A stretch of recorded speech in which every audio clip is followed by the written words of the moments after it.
All right, Algebra 2, we're moving on to word problems. And our essential question says, can you solve word problems with inequalities? Remember, inequalities are less than, greater than, less than or equal to, greater than or equal to, and sometimes we see a not equals.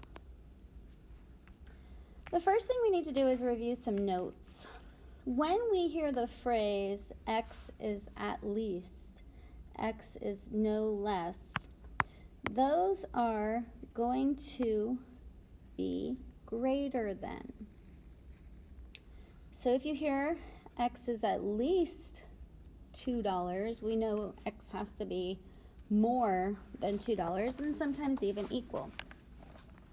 A lot of times I hear at least and I want to put less than, but remember it's always the opposite.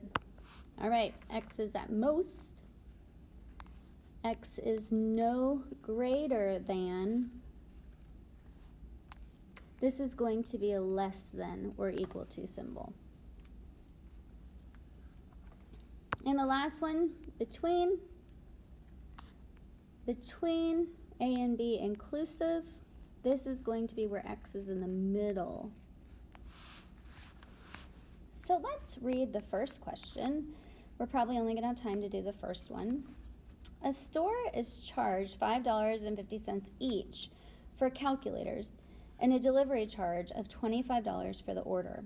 If the store sells the calculators for $8 each, how many calculators must be ordered and sold to produce a profit of at least $80? Well, I don't have a ton of room, so I'm going to go ahead and make room. The first thing I know is I need at least $80. And we said at least, we know we are going to show greater than or equal to $80. So let's talk about what's really happening here. We see a store and they're selling calculators. Now obviously if you're a store you want to make money, so they're trying to make money by purchasing calculators for $5.50 each, and they're selling them for $8. So remember, they're selling them for more to subtract what they paid for it to make money. So this over here is going to be the profit. But it did say that the calculators have a delivery charge. So whether I buy one calculator or 21 calculators, no matter what, there's a delivery charge of $25 for the order. So I have to put that over here as a fee. So remember what I'm boxing off right now, this little section right here is going to be what we paid for the calculators. So we have to subtract all that because what we're making is over here on the left in orange. We're making $8 per calculator. So let's go ahead and solve this. When I distribute, I get negative 5.5n minus 25 is greater than or equal to 80. I would add like terms. 8n and 5.5n is 2.5n minus 25 is greater than or equal to 80. When I add 25 to each side, 2.5n is greater than or equal to 105. And when I divide each side by 2.5, I know that the answer is going to be 42. Now what is this saying? We have at least 42 calculators that we need to buy or sell to make sure that the store makes a profit. So we want to make a profit of $80. Great job. Example 2 is a little trickier. It says the Perez family has 100 more shares of stock B than stock A. The current price per share of stock A is $18.50 and stock B is $24.75. At most, there's that word. How many shares of each do they have if the average price per share is greater than $22? Now, we have to think about what we do for an average. In order to find the average of your math grade, you're going to add up all your test scores, let's say just test grade, and divide by however many tests you have. So the key word here is average, because a lot of us do this problem in example 2 and we forget that word. So let's talk about what we know. I know that I have stock A.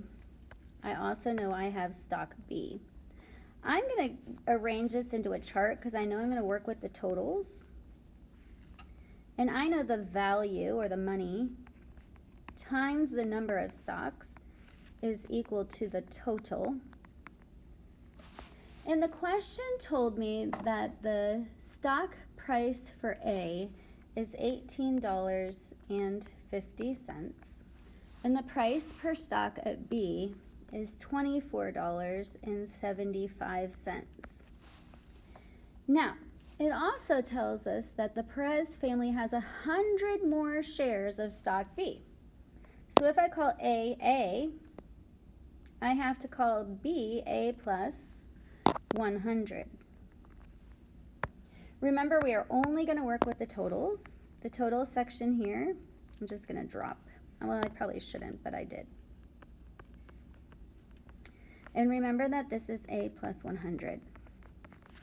Now, it says that I need the average, and the average is going to be greater than $22. But remember that average has to be divided by all of the number of stocks. Well, if I add A and A plus 100, I get 2A plus 100. And the total price of the stocks are these two totals combined. 18.5A plus 24.75 times A plus 100. So now we just need to get through the algebra 1 of this. The first thing that I'm going to do is get rid of this denominator by multiplying it through by 2A plus 100. What I do to one side, I do to the other. So now I have 18.50, I'll put it back as money. And I'm just going to distribute here. 24.75A plus 24.75 is greater than 44A, because once again I have to distribute, plus 2,200. I love that they gave us easy math to do, other than this. 18.5 plus 24.75 ends up being $43.25.